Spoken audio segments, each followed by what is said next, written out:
મિત્રો, આજે 3જી તારીખ એટલે સૌરાષ્ટ્રનો અમારો ખેડૂતોનો અને મળવાનો બીજો દિવસ છે. એક પછી એક જાગૃત ખેડૂતને અમે મળી રહ્યા છીએ, જે ગાય આધારિત ખેતી કરી રહ્યા છે. સુભાષજી આપેલા માર્ગદર્શન મુજબ કરી રહ્યા છે. જેતપુર તાલુકાનું આ ગામ છે અને એ અહીંયા અમારી સાથે એક યુવાન ખેડૂત અશ્વિનભાઈ અહીંયા ઉપસ્થિત છે. અશ્વિનભાઈ, આ સૌરાષ્ટ્રમાં શેરડીનો બહુ ઓછો પાક છે. હવે તમે આ શેરડી કેવી રીતે વાવી, કોઈનું જોયું, શું કર્યું, કાંઈ માર્ગદર્શન લીધું? આ મહારાષ્ટ્રમાં કાંઈ જાઓ છો, ત્યાંથી કાંઈ વાત લીધી? સુભાષજીની વાતમાં શું છે આ શેરડીનું સમજાવો. હવે સૌ પ્રથમ તો મેં આજથી 1.2 વર્ષ પહેલા સુભાષ પાલેકરની જે કંડોળા શિબિર હતી, કંડોળા શિબિર કરી. એટલે ત્યારે બધી આખી પદ્ધતિ સમજ્યા પછી પાલેકરજી ત્યારે એવું કહેતા હતા કે શેરડી 8x8 વાવવાની એમ. જો કદાચ ઘરે ડર લાગતો તો 8x2 વાવો. અને એવું કીધું કે 10% પાણી જોઈ અને આજીવન નહીં વાવવાની. બરાબર. એટલે પણ ત્યારે તો ખાલી કલ્પના જ ન હોય કે જે પ્રમાણે 8 ફૂટે વાવવાની કીધી, આપણે લગભગ 32ની જારીએ વાવી છે. એની જગ્યાએ 96ની જારી, એટલે 3 ગણી પોળી અને 10% બિયારણ જોઈ, 10% પાણી જોઈને આજીવન નહીં વાવવાની. એટલે પેલા તો આપણે મગજની અંદર ઉતરતું જ નહોતું. એટલે ત્યારે એવી કલ્પના જ ન શેરડી કરવી છે. ખરેખર 1 વીઘાની અંદર 1 એકરની અંદર કરે તો 2-3 હજારનો ખર્ચો જતો. બરાબર. એટલે પછી બારામતી, મહારાષ્ટ્રની અંદર બારામતી એરિયો, ત્યાં અમે શેરડી જોવા ગયા. ત્યારે શિવાર ફેરી ગયા ને શિવાર ફેરી હતી. તો શિવાર ફેરીની અંદર ત્યારે અમે 11મા વર્ષની શેરડી જોઈ. 11મા વર્ષ એટલે કે 11 વર્ષ પહેલા વાવેલી. 11 વર્ષ વાવ્યા પછી દર વર્ષે કટિંગ થઈ જાય અને એ ફૂટે અને એને 11 વર્ષ સુધી ફરીને વાવવી જ ન પડે. બરાબર. પાલેકરજી તો એવું કે આજીવન નહીં વાવવાની. અને પ્રમોદ ભગત કરીને છે, બહુ મોટા ડોક્ટર છે, લગભગ 120 એકરની અંદર આ ખેતી કરે છે. એમાં 20 એકરની શેરડી હતી. તો 20 એકરની શેરડીમાં છેલ્લે એના પછીના વર્ષે પાછા 12મા વર્ષે ગયા હતા અમે. તો 12મા વર્ષે ગયા હતા મહારાષ્ટ્રનો બારામતી એરિયો. એટલે ખરેખર આપણે કચ્છ કહેવાય ને બહુ ઓછો વરસાદ. ઉનાળાની અંદર 3 મહિના એક પાણીનું ટીપું, 3 મહિનાની અંદર એક પાણી કેનાલનું પિયત મળ્યું હતું. બરાબર છે. 1 એકરે એને ટોટલ 5000નો ખર્ચો કર્યો, કારણ કે પાણી જ નથી એટલે ખર્ચો કરવાની વાત નથી. બરાબર. અને 1 એકરે 5000નો ખર્ચો, 3200 રૂપિયાની ટન શેરડી વેચી હતી અને એકરે 50 ટન છેલ્લા વર્ષે શેરડી થઈ હતી. એને થઈ હતી આ 64000નો એકર એને થયું. એટલે ટૂંકમાં તમે ખુદ તમારી નજર સામે 11 વર્ષની શેરડી જોઈ છે, જે 11 વર્ષ પહેલા વાવી હતી, દર વર્ષે કટિંગ કરે. એટલે 11 વર્ષ સુધી તો આપણે માની લઈએ, પછી જે થાય 11મા વર્ષે જોઈને 12મા વર્ષે 12મા વર્ષે જોઈ. એટલે આ શેરડી આપણે અત્યારે માની 12 વર્ષ સુધી આને વાવવાની જ નથી, આ ઉગ્યા જ કરશે. અને આ રીતે આ તમે શેરડી કરી. હવે તમે આ શેરડી કર્યું છે તો આને બીજો કયો પાક લેવાના છે શેરડીમાં? બીજો મિક્સમાં બધોય પાક થઈ શકે. અત્યારે મેં થોડાકમાં હળદર વાવી હતી, કારણ કે થોડીક પેલા વર્ષે થોડોક ડર હોય કે બધી વસ્તુ નહીં, પણ હળદર વાવી તો હળદર આપણે જોવું તો જોઈ શકીએ. તો હળદર કાઢો જ છે. કેવી રીતની છે હળદર આમાં?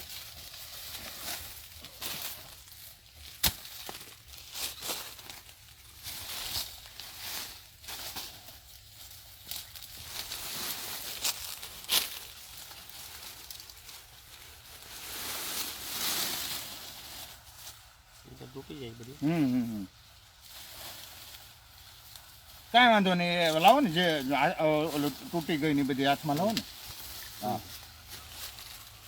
હળદરનો કલર રેગ્યુલર જે ખાતા હોય છે ખબર હોય. હવે આવડા ગાંઠિયા થયા. હવે આપણે અશ્વિનભાઈ એ સમજીએ, હજી નીચે તૂટી ગઈ છે. કઈ વાંધો નહીં. અશ્વિનભાઈ એ સમજીએ કે આ 1 વર્ષે તમે શેરડી કેટલા રૂપિયાની વેચશો અને આ હળદર કેટલા રૂપિયાની વેચશો, એટલે લોકોને ખબર પડે કે સૌરાષ્ટ્રમાં ઓછા પાણીએ પણ હળદર ને શેરડી આવી રીતે અન્ય પાકો પણ આમાં તમે લઈ શકો છો. તો અંદાજે આ ઉત્પાદન તમે કેટલા રૂપિયાનું લઈશો? હળદર તો હજી થોડીક છે, 1 વીઘાને એટલે કેટલું ઉત્પાદન, પણ ઉત્પાદન જો લાગટ 1 વીઘાની અંદર હોય ને તો આવી હળદર બધી એવું કહેતો કે 400 મણ સુધી હળદર થાય અને એનો લગભગ 15% પાવડર થાય. એટલે વીઘો 700-800 કિલો સુધીનો પાવડરની કઈક શક્યતા છે. અને હું પાવડર કરીને આને હવે હળદરને એવી રીતે પ્રોસેસ કરે કે એને બાફાઈ નહીં અને એકદમ વ્યવસ્થિત ઘરે ચોખ્ખી કરીને અને એને કટકી કરી નાખે, બટેટાની પતરી કરે એવી, એને છાંયે સૂકવી દઈ અને જરૂરિયાત પ્રમાણે જ આ ખેતરમાંથી કાઢતો જાય. અને જરૂરિયાત પ્રમાણે લગભગ મારે 200 થી 250 રૂપિયાની કિલો વેચવાની છે છૂટક પાવડર. ટૂંકમાં આ હળદર અમે હમણાં ગોંડલ તાલુકામાં જે ગામ જઈને આવ્યા, તો એ લોકોએ જે હળદરની આવકની જે બધું બતાવ્યું, એ તમે શેરડી ને આ બધું કરો છો તો એનાથી 50% થાય તો પણ તમારે 75,000 રૂપિયાની હળદર થઈ શકે. 75,000ની ગોંડલ વાળાએ તો 1.5 લાખ રૂપિયાની થાય છે એમ કીધું વીઘે. પણ આપણે તમે શેરડી હારે કરો છો તો 75,000ની થાય એવું આપણે અત્યારે દેખાય છે. અને શેરડી કેટલી થશે? શેરડી કદાચ પેલા વર્ષે 12-13 ટન થશે, પણ આવતા વર્ષથી મિનિમમ 20 ટન ઉપર રહે. એક 16 ગુઠાના વીઘાની અંદર 50 ટન થી વધારે. બરાબર છે. એટલે આ એક વીઘાની અંદર શેરડી પણ થાય અને આમાં હળદર પણ થાય. માનો કે 20 ટન શેરડી થાય તો આપણે માર્કેટમાં વેચો તો કેટલા રૂપિયાની થાય? આપણે એને તમે રસ કાઢીને વેચો ને એ બધું છોડી દો, માર્કેટમાં ખાલી વેચી દેવાની. માર્કેટમાં વેચે તો એવરેજ ગોળ આ તો એવરેજ 100 રૂપિયા ભાવ હોય એક મણનો. હા, એટલે 700 એક મણનો 70 થી 75,000 ની આસપાસ થાય. બરાબર છે. એટલે ટૂંકમાં આ ઓછા પાણીએ સૌરાષ્ટ્રમાં તમે આ શેરડી કરી શક્યા, તો આ ગાય આધારિત ખેતી છે એના હિસાબે ભેજ છે, આ બધું શું છે આશાદાન ને એ બધું તમે સમજાવો. તો 100% આચ્છાદન જ છે. આની અંદર મેં જયારે સુભાષ પાલેકર ખેતી પદ્ધતિની અંદર મુખ્ય વસ્તુ આચ્છાદન છે. આશાદાન એટલે તમે એનું ગુજરાતી કરીને સમજાવો. આચ્છાદન એટલે જે વચ્ચે ટૂંકમાં ખેતીનો વેસ્ટેજ કચરો હોય હા. ક્યારેય બહાર નાખવાનો નહીં, હા. અને ખેતીની અંદર જ પાછો નાખવાનો. ઈ ભૂકો જમીનમાં નહીં ભેળવવાનો, હા, માથે જમીન ઢાંકવાની. જમીન છે ઈ આચ્છાદન છે ઈ ટૂંકમાં સાડી કહેવાય, બરાબર છે. ધરતીની સાડી કહેવાય. એની માથે કપડું હોવું જોઈએ, ડાયરેક્ટ સૂર્યપ્રકાશ એની ઉપર પડવો જ ન જોઈએ. બરાબર છે. એટલે તમે આમાં માનો કે આ શેરડી અહીં છે હા. અને તમે ડીપ અહીં મૂકી છે, હા હા હા ઓલી શેરડી ત્યાં છે, ડીપ અહીં મૂકી છે. હા. એટલે તમે આ પાટલાની અંદર જ પાણી પાવશો એટલે ત્યાંથી મૂળ આ બાજુ આવે છે, અહીંથી મૂળ આ બાજુ આવે છે, એટલે શેરડીની પાસે પાવાની જરૂર નથી. પાસે પવન. અને આની ઉપર પછી આ ઉપર આશાદાન આવી જાય છે, હા. એટલે આની અંદર ભેજ જળવાઈ રહેશે. આવું કહેવા માંગો છો ને તમે?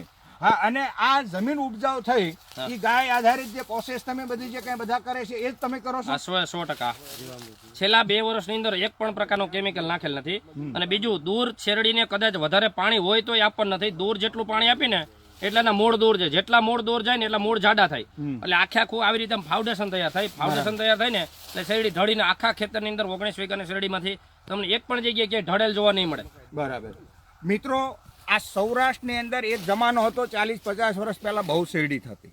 પછી આપણી ત્યાં પાણી નથી એને એટલે નથી થતી.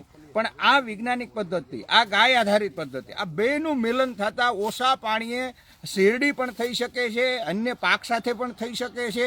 આવા યુવાન ખેડૂતો આખા ગુજરાતમાં ધીરે ધીરે હવે આ ગાય આધારિત ખેતી કરતા થયા છે. મિત્રો, આ એક પછી એક વિડીયો અમે આપની સમક્ષ રજૂ કરી રહ્યા છીએ. આ હરેશભાઈ છે કે આ સંતુભાઈ છે કે આ બધા આગેવાનો જે કાંઈ છે એ પાછલા 3-4 વર્ષથી અથાગ પ્રયત્ન કરી રહ્યા છે, અને એનું આજે પરિણામ એ મળી રહ્યું છે કે અનેક ખેડૂત આ પ્રકારના આપણને જોવા મળે છે. આપણું કામ છે કે આ પ્રકારે જે ખેડૂતોએ કામ કર્યું છે, આ યુવાનોએ કામ કર્યું છે, એ વાત બીજા ખેડૂત સુધી પહોંચે અને બીજા ખેડૂત અહીંયા આવીને જોવે. અને આ જોવા માટે ઘણા ખેડૂત ખેતર આવીને જોવે તો વેલકમ, બહુ સારી વાત છે. પણ આવું ન કરે તો 0 બજેટ ખેતી તમે બોલો એટલે મોબાઈલમાં યુટ્યુબ ઉપર હજારો સંખ્યામાં વિડીયો આ જાગૃત ખેડૂતના જોવા મળે છે. તો એ કેવી રીતે કરે છે એમાં એના બધાને તમને ઘર બેઠા પણ જાણી શકો છો. એટલે આવી રીતે આપણે આ આખું જે નેટવર્ક છે એ નેટવર્ક દ્વારા આના જન સુધી આ વ્યવસ્થા પહોંચાડીએ અને લોકોને આપણે ઝેર મુક્ત ખોરાક મળે, એ ખાતર મુક્ત ખોરાક મળે, દવા મુક્ત ખોરાક મળે એ માટેનો પ્રયાસ કરી અને ખેડૂતને આ ખાતરને દવા ન છાંટવી પડે. આ તમે જુઓ 11 વર્ષ સુધીની 12 વર્ષ સુધીની શેરડી, હવે દર વર્ષે આમાં શેરડી રોપે તો એ બિયારણના કેટલા પૈસા થાય, એની કાઢવાની, એની નાખવાની, ખેતીના કેટલા પૈસા થાય? આ તો આને ખર્ચ જ નથી. એટલે આ બધા જે ખેડૂતના ખર્ચ ઘટાડવાની વાત છે એનો પણ અહીં આપણને દર્શન થાય છે, અને ખેડૂતને ઉત્પાદન વધારે આવે છે એનું પણ અહીં આપણને દર્શન થાય છે. એટલે આ આખી જે વ્યવસ્થા છે એમાં ખેડૂત પણ મજબૂત થાય છે, લોકોને ઝેર મુક્ત ખોરાક મળે છે, અને જે ગાય બચાવવાની વાત છે એ પણ અહીંયા આપણે જોઈ શકીએ છીએ. તો મિત્રો, આ વાત વધારેમાં વધારે લોકો સુધી પહોંચે એ માટેનો આપણે પ્રયાસ કરવો જોઈએ. આભાર. કે જે અશ્વિનભાઈ મહારાષ્ટ્રમાં જોયું કે 11 વર્ષ સુધી શેરડી વાવી નથી. આ જે આખો આ જે રાઉન્ડ છે એની અંદર મોટી શેરડી બધી કપાઈ ગઈ છે. 11 કપાઈ ગઈ. 11 કપાઈ ગઈ છે, અને તમે નવી ફૂટ જુઓ, તમે 23 નવી ફૂટ છે. એટલે આ જે રીતે તાકાત છે આની ને આ જે સિસ્ટમ છે એનો એ કઈ પુરાવો મળે છે. મિત્રો, 1000 લીટર ની 4 ટાંકા છે ઉપર. બરાબર.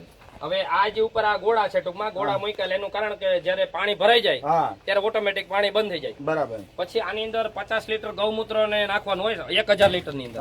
તો આગળ ગૌમૂત્ર ના બેરલ માં ઓટોમેટિક છે કે નળ ખોલો 50 લીટર ગૌમૂત્ર જ આવે. બરાબર. જે ટાંકી નાખવાનો વાલ ખોલો, દર વખતે માપવું નહીં, હાથી નો બગડે, કઈ નો થાય. બરાબર. પછી નીચેથી 3 ઇંચ, ટોટલ 3 ફૂટ ની ઊંડાઈ છે ની. બરાબર. એટલે 3 ઇંચ નીચે એકદમ ઢાળાઈ પણ આ મૂક્યું છે. બરાબર. આ 3 ઇંચ મૂક્યો એટલે અને એની 3 ઇંચ ઉપર આ છે એટલે અહીંયા જયારે આમ ખોલીને ત્યારે પાણી જ આવે ખાલી. બરાબર બરાબર એટલે પાણી આખે આખું હા આ ટાંકી એક ટાંકી કરે ને તો આખી નીચેની કુંડી ભરાઈ જાય. સમજાઈ ગયું અને પછી જયારે ટૂંકમાં ઘરે ગયા પછી વેસ્ટેજ છેલ્લે હોય ને અહીંયા નીકળે. બરાબર અહીં નીકળે ને અહીંથી લાઈન મૂકી દે આગળ ખાડામાં વહી જાય. બરાબર એટલે ખાડામાં વહી જાય એટલે પાણી ચૂસાઈ જાય અને ઈ પાછો રીયુઝ પાછો ઘનજીવામૃતમાં થઈ જાય. ઘનજીવામૃતમાં એ મટીરિયલ વાપરે મટીરિયલ પાછો એક પણ જગ્યાએ ક્યાંય બરાબર છે બરાબર સારું.